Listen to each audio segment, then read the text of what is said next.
general hopelessness when it comes to how society is like ran or structured, such that you fall into that populist brain rot of the only person that can save me is Donald Trump. I can't trust literally anything. And I think that when you start driving people into that direction, all it does is it further amplifies all the problems that you are complaining about.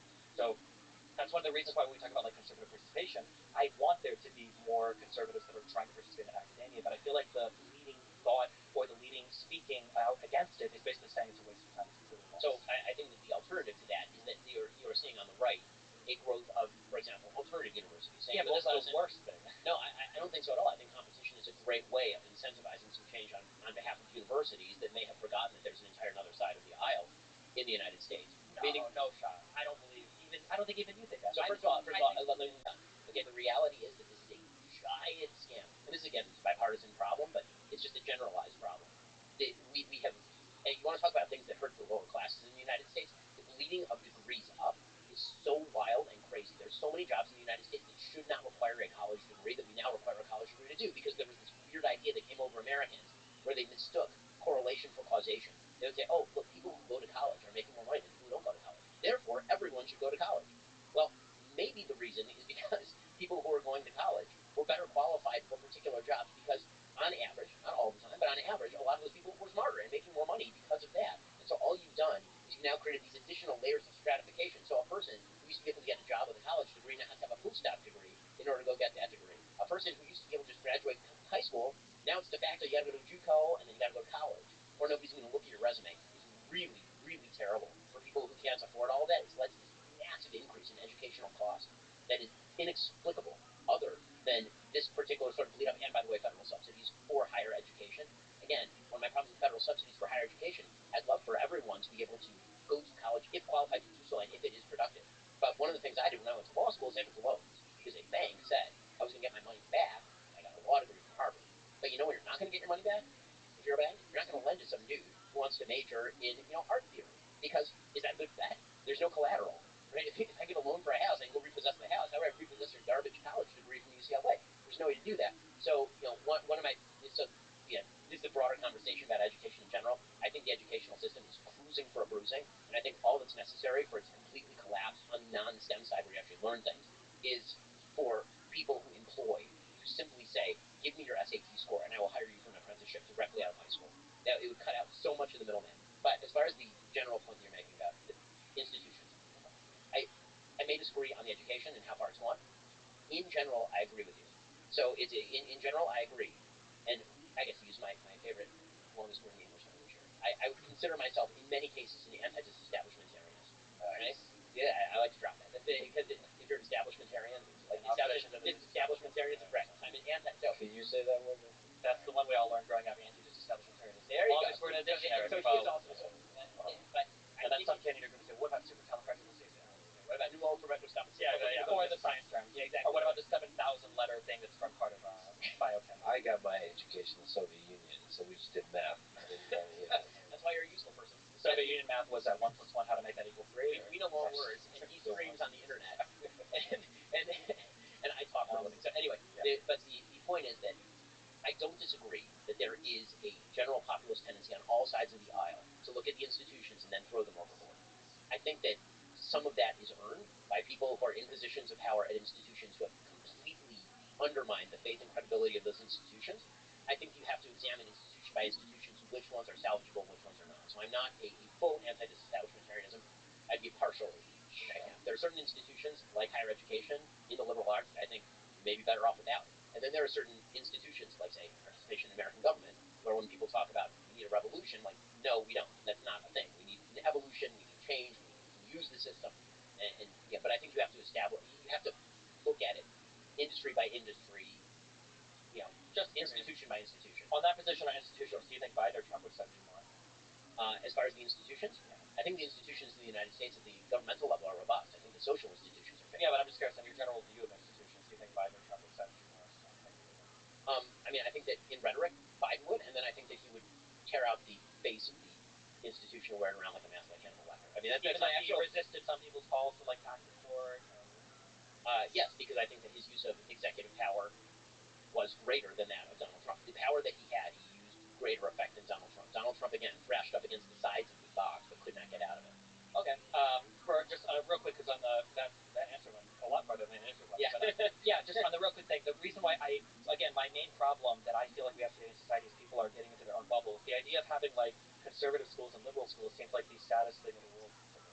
Like I would want conservatives and liberals going to school together because I think these people need to interact with each other more, if for no other reason than to see that the other person is not like an actual monstrous, horrible entity that wants to destroy the country. Listen, I think a classically liberal idea for many schools would not be a bad thing. I think it would be a good thing. Yeah. I just wonder if that's salvageable.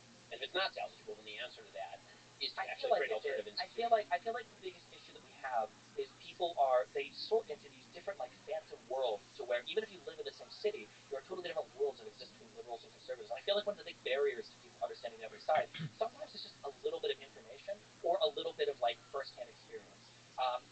So in terms of information, I'm sure you saw. I don't know if this is a full-on study, but they were talking about how some huge percentage of students would change their mind on From the River to the Sea when you told them what From the River to the Sea what the river was and what the sea was. Yeah. Or when you said like, yeah, what does a one-state solution mean? A lot of them like such that the numbers went from like 70% to like 30% in terms of like support would fall. And it wasn't because you were doing a radical redefining their whole ideology. You were just giving them a little bit more information. And then something that I've seen on a first-hand level is when I go and speak or do debates at universities, sometimes I'm in very, very, very conservative areas. Some of my fans are trans. Having like a trans person show up and talk to conservatives for a little bit, not like in a speech, just like in like a bar setting, like a lot of them walk away and they're like, oh, not every trans person is like this insane lunatic from Twitter that is fucking actual crazy person. And then for some of my fans, when they hang out with conservatives, like, oh, these guys are actually pretty friendly. I thought they would have all been homophobic, racist, transphobic people, but they're not. They're just like normal people. I feel like we need more of that. I totally agree with that. Yeah, and I feel like on our social media platforms, on our algorithms, in our schools, I feel like we're sorting harder and harder and harder. And any type of rhetoric that encourages the sorting is really bad and damaging. We need to like continue to mix up. Other things I wanted to talk about. Mike's opening his mouth. Destiny the uniter. Wow. All right, like Biden. As we Not like Trump. as we approach the end, let us descend into the memes further and further. Ben, you're in a monogamous marriage. Destiny, you've been mostly in an open marriage until recently. How foundational is marriage, monogamous marriage, to the United States of America? Can open marriages work? Are they harmful to society? Ben. Marriages are the single most important thing that people can do in the United States because the things within your control are easier to control than things outside your control. People tend to think about big political change, obviously, about things they can do to change the entire system. But the reality is the thing that you can do that best to change a society is to get married and have kids and raise your kids responsibly. It is the single best thing that you can do. Can an open marriage work? I mean, I think that it depends on your definition of work. So in my version of work, the answer is no. Because what you actually need in order to facilitate the healthy growing of a child is a father and mother who are committed to each other. All ideas about there being no emotional component to sexual activity are completely specious. That it's truer for men than it is for women, but it's not true for either. The idea of a full commitment to a human being with whom you genetically create children, which is typically how we've done it throughout human existence, is in fact the fundamental basis for any functional civilization. It allows for the transmission of culture and values. It allows for the transmission of beliefs and responsibility, and it gives the great lie to both the communitarian lie and the atomistic individualist lie. The communitarian lie is that you belong to the giant community of man, which is not true because you have a family. And your allegiance should be and is naturally to the members of your family first. That's how we learn, and then we expound that out. And it also is a lie to the notion that we are all atomistic individuals with no responsibilities. We are born into a world of responsibilities. Everyone is born into a world of responsibilities and rules and roles and the whole good. And if we do not actually socialize our children that way, there will be, number one, no children. Number one, there will be no healthy children. Number two, there will be no healthy children. Number three, there will be not the foundation for either social fabric, which is the real glue that holds together society, or for a functional government. So, yes, monogamous marriage. I'm a fan. 15 years married, 4 kids. Yes. Destiny, what do you think? I think that when we talk about like relationships and marriage, I think something that's really important is we have to talk about whether or not children are being discussed or not. Because I think once you introduce the child aspect, I think the style or the type of relationship that you do is going to become way more important than whatever exists prior to that. Like I would agree, for instance, in terms of what Ben is saying, that there's probably going to be some structure that is ideal for the care and the raising of a child. I think that having a child gives you a much bigger buy-in to society because now all of a sudden you care about a lot of things that you might not have before because not only do you exist in society, you can't just run. Now you've got a child that exists there. You've got to ensure that everything functions smoothly, not just for you, but for that child as well. And our arguably, although we're getting into weird places, I guess, in the world now, like children are the primary conduit for like where you transmit like cultural values and everything.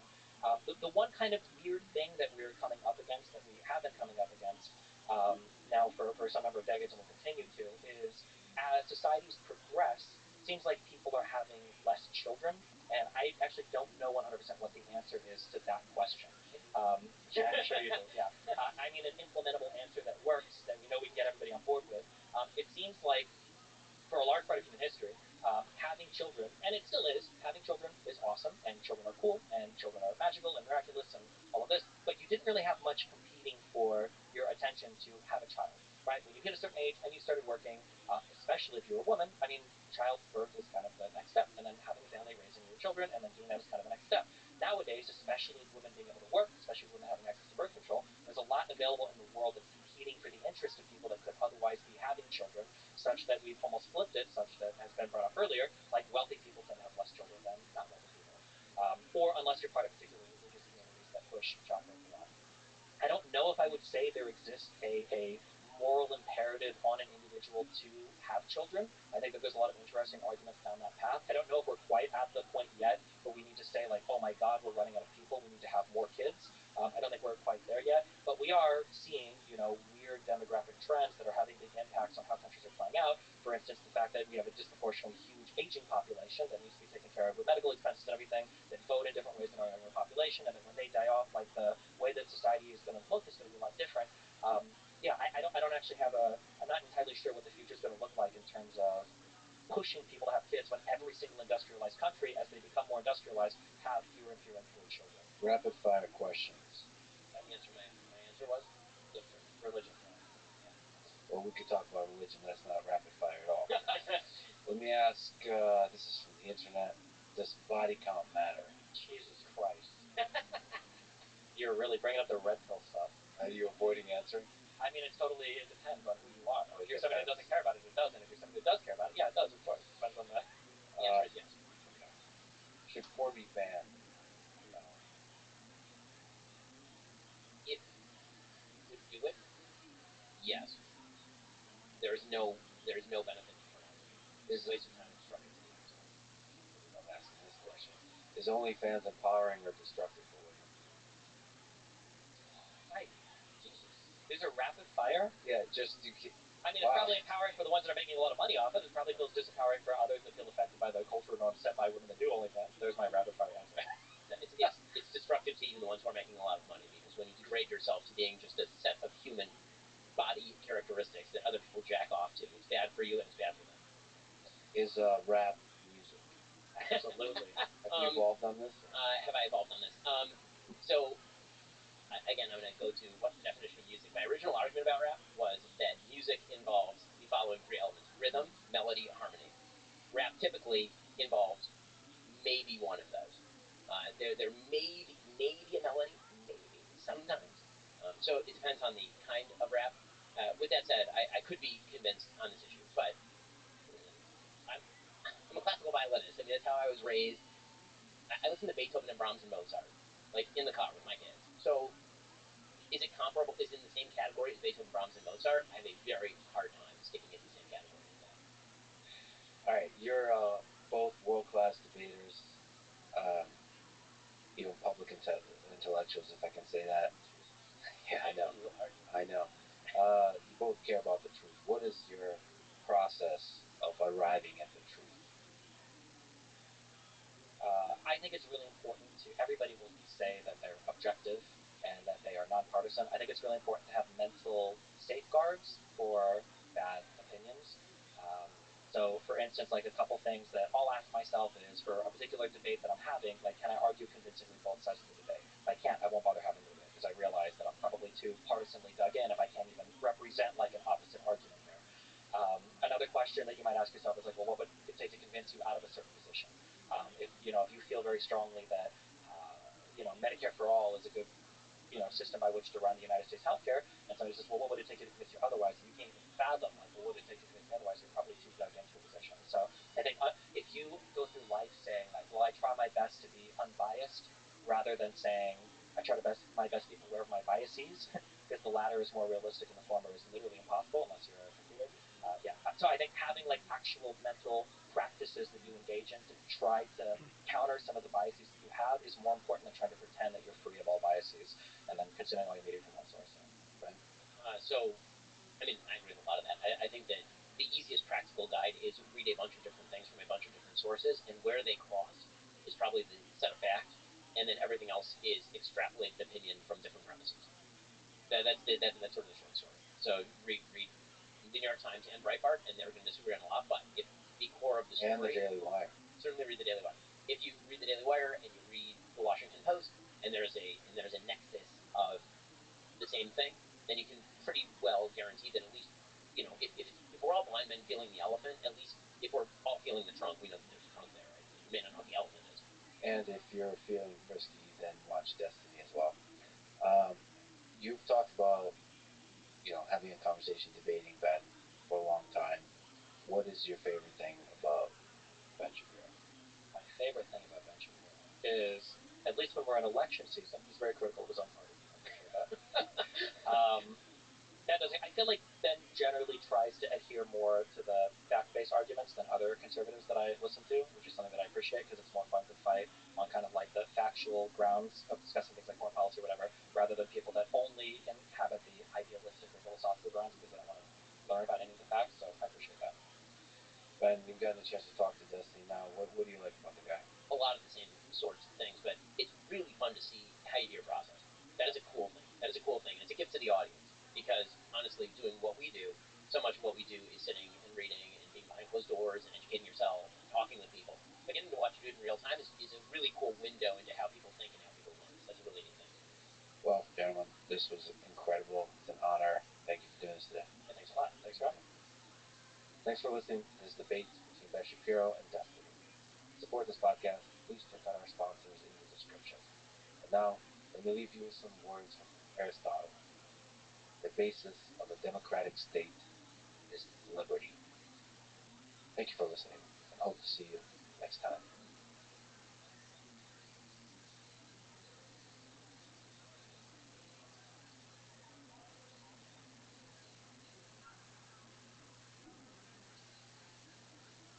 She found like $40,000 in cash in my freezer one night. So she's like, what is going on? And so we have this conversation, and I tell her, look, people are looking for me. Who? Law enforcement. Which ones? All of them. She's like, that doesn't even, wait for what? I go, mostly bank loans. And she's like, well, how are they not finding you? People know you, like, your daughter, which I met 6 months before, 2 months before. She's like, so-and-so, so-and-so, and I'm like, right, well, I said, well, she's like, they've got your name, they've got your, I go, well, that's the identity theft. And she was like, what do you mean? I said, well, my name's not Joseph Carter. And it, well, what is your name? I go, you don't even worry about it. Following is a conversation with Matthew Cox, a con man recently released from federal prison where he served 13 years for bank fraud, identity theft, passport fraud, and other charges. He has admitted guilt to all of it. He has written true crime stories of many of his fellow prisoners, and now he continues this work by interviewing criminals about their crimes on his YouTube channel that I recommend, called Inside True Crime. Exploring the mind of a criminal is exploring human nature in the extremes, often in its most raw and illuminating form. And that is something I definitely want to do with this podcast, to understand the human mind and everything it is capable of. This is the Let's Friedman podcast. To support it, please check out our sponsors in the description. And now, dear friends, here's Matthew Cox. What was the first crime you committed? The first mortgage I ever did. A mortgage is me borrowing money from a bank to buy a house. Yeah. How can you find a way to commit crime in this? How can you do fraud in this case? It's very difficult for the average guy to commit fraud because there's so many safeguards set up. If you were to go in and say, I make $300,000 a year. Okay, well, we want your W-2s, we want your pay stubs, we're going to call your employer, we're going to check to make sure your employer, how long they've been incorporated, we're going to check to make sure they're registered. It's like, your whole plan fell apart, because the average guy can't do that. He can't even come up with a pay stub W-2. So the average person, or I'm going to put down this much money, but you're going to borrow that money from the seller, Okay, well, then they start asking for bank statements. Where did your money come from? How long has it been in your bank? Like, you can't even have it put in your bank for a day, get a letter. It's got to have been there for 90 days or 60 days, depending on the bank. And so there's all these ways for the average person. It's very difficult to commit fraud. The average guy that works at Walmart and makes $60,000 a year, and he's been there for 5 years, and he saved his deposit. That's really the guy that those transactions are set up for. To borrow a mortgage from Bank of America, that's the guy they're looking for. So to commit fraud in this space, you have to misrepresent some aspect of your identity, of how much you're worth, how much money you have, this kind of stuff. Right. You have to be able to lie to the bank. Anytime you lie to the bank, you committed fraud. And it's funny, when I was doing it, I would say, it's in the gray area. There's no gray area. You're lying.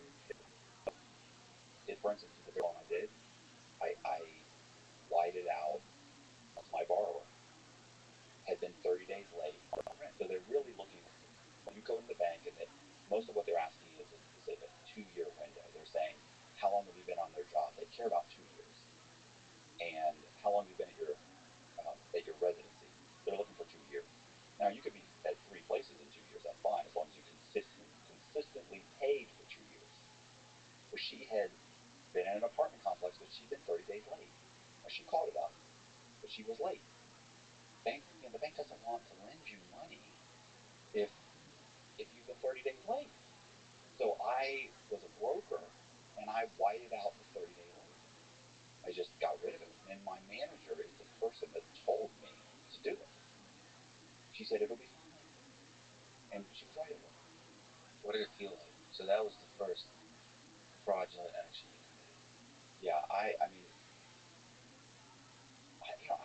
was worried. I was say, I sweated bullets for 4 or 5 days. But I was concerned. And I don't know that I was concerned that I had broken the law. I was concerned because I was behind on my truck payments, behind on my mortgage, on being a mortgage broker, and I'd gone deep behind on all my bills to do this. So at the last minute, when this loan isn't going to close, and I have to commit fraud to make that happen, and the idea of my fear was they were going to figure it out, and maybe I'd get fired. I didn't think a manager assured me that you're not going to jail. You'll get fired at best. So my concern was they were going to catch it, and I'd get fired, and I wouldn't get paid. I needed that money so bad. So maybe paint the picture here. Where were you working? Who was the manager? The manager was funny because I can't ever really mention it. Her name is Gretchen Zaya. She eventually, I don't mind saying it, she eventually ended up going to jail for fraud. Her name was Gretchen Zaya, and she was a manager. I was working for a company called Eagle Lending, and it was in Tampa. And this was like my first month. So it was my very first deal, 3 or 4 weeks into that first month. And I walk in, I put the file in front of my manager. She looks through everything. Oh, great, good. And put this one piece of paper over here. And sat there. And then when she was done, I said, what's going on? She goes, perfect, file's perfect. She goes, but your borrower was 30 days late on her rent. And she said that it's done. She's like, that's a deal killer. And I was like, oh my gosh, what do I do? And I remember she pulled out a thing of whiteout, not the sticks, but the and she started going, and I was like, what? She goes, if I was you, and she handed you that, I'd white it out, make a copy, stick it back in the file. She said, it'll be fine. And I went, I was like, that's fraud. I could go to jail. And she was like, they're never going to catch it. She said, look, we do something, I do something all the time. She said, they're not going to catch it, and nobody's calling the FBI. She said, the worst case scenario, if underwriting catches it, then they'll fire you. You're not going to jail. I trusted her. I was like, okay. And so I did what I stuck it in the file, and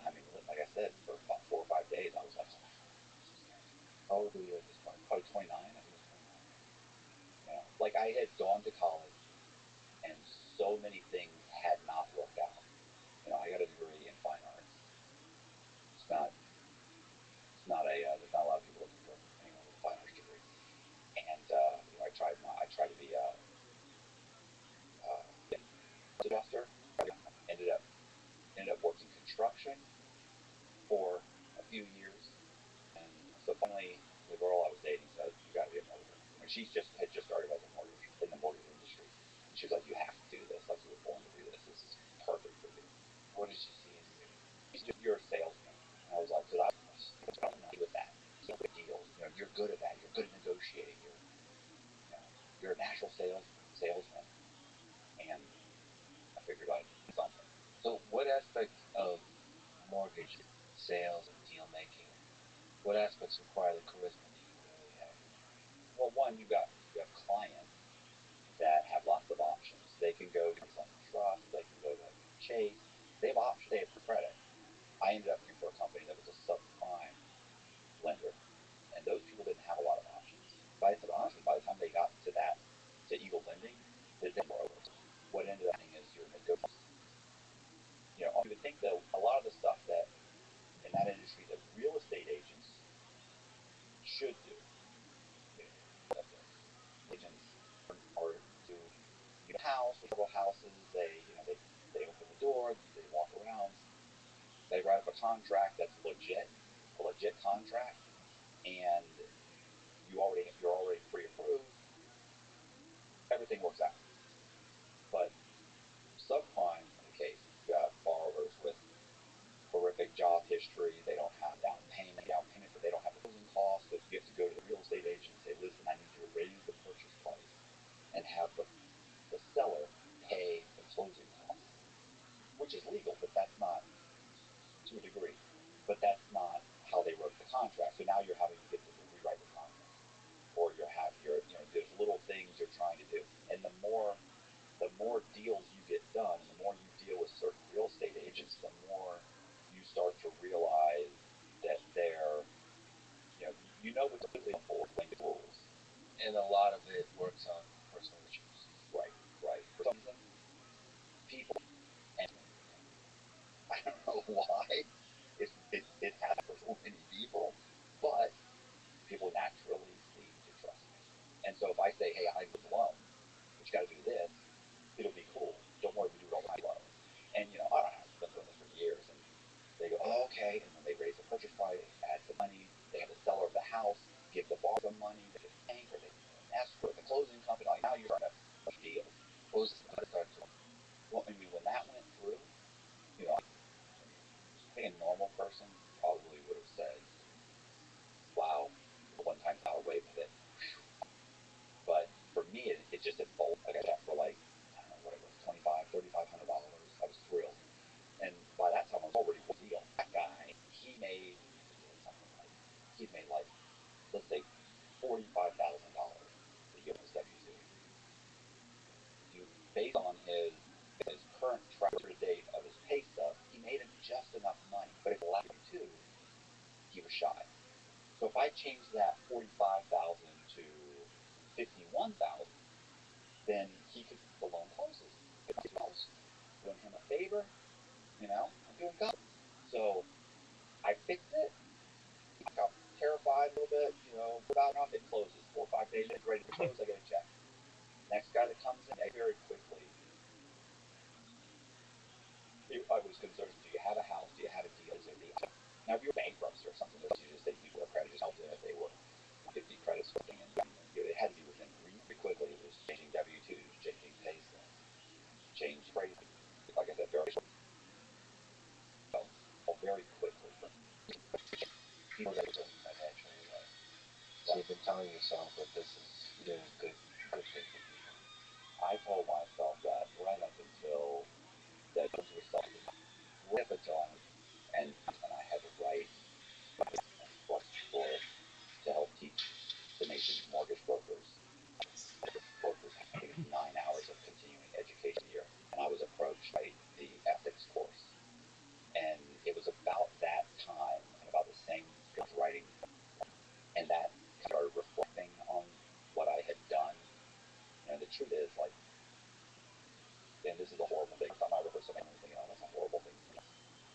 shouldn't be hard. They're not in a position financially, and there were occasions where I put someone in a house that they 100% swore they could afford. I was helping them, told myself helping them, and they're in this foreclosure. Their stuff's on the corner. They don't know where. And the truth is that I'm not smart. The actuaries that came up with the. So in this whole process, how are you set broker fee? Yeah, I charge a broker fee. So let's say the interest rate is basis points over the 8%. So I send 8.25. I get 1% of the loan back to fee. So if I charge 0.5%, I get 2 points back. So if it's $100,000 piece of property, and the bank says 0.5, and I'm charging a $500 broker fee, so $1,000 loan, you could make a nice chunk of change. I mean, So how much gray area is here? You said it isn't. I mean, here's what it was in gray area. It's committed it's or says massage that there's some fraud. You've committed fraud. They look at the entire, look at all, double check everything, and they know there's fraud. They can't find it. Exactly. Doesn't mean it was. As you did a lot of times. One of the things you did, creating synthetic people, meaning creating fake. What is that? Your profile is made of your address, your social security number, and those are the kind of and then there's other things where you work. What people? There's so many people out there that think credit bureaus. The first time the credit bureau had heard about you was a full thing. First time you applied for a credit, you can file at the moment. Prior to that, your full date of birth, social security, they create a file, and they say, hey, no, he has no credit, nothing, probably. Well, realized leaving that one company, and I own my own mortgage company. When I was inside, does that make sense? Like I wasn't just a broker that was sitting out with everybody else and would periodically come in and ask questions or would call underwriting. Really didn't understand what was happening. Exactly. Now underwriter, the lending banks and all of the accounts. Now it wasn't just Eagle Lending talking to. There were 40 different accounts coming in on a weekly basis trying to get us to sign up with their, and they're telling you, showing you pros and saying, look, are we self-employed? You don't ask for this, we ask for yourself, like the term license. Okay, well, any document comes before, and he works on it. Just that he's worked for years, got the money in the bank, got what it's for, says he's been on the job for 2 years, but right, one person did it. So start to know, I hired a bunch of people. I would get the phone call. So I get all a bank or a lending institute, and that lender now we got to say, let me just fake you. I'm like, yeah, you're worth it. And this person had their WMA fake. And I'm like, are you serious? And they go, oh, well, here's sunbiz.com, sunbiz.gov, registration, tax match. Now I know every W has to whatever. Just goes to checks they do. That's the process for the tax. I do it anyway. So I had a woman come in, and she had like 750 credit scores. And one of those came in and said, he said, can I show you something? I was like, I'll do this here. I said, okay. I looked at him, and he goes, here's your credit report. Here's the, this is the social security number. He said, this is the social security number on the W. Keep in mind, you go car loan, and he's like, shocked. And I went, I did. She just brought him in. She's here. And I was like, oh, bring her in here. So she came in, sat down, and said, listen, here's what we just found. And she was like, oh, okay, you know what? I don't want the loan. I go, no. I said, listen, you're getting one. How did you have 750 social security number? And what she told me, she had his name for 10 years. She had never, but before she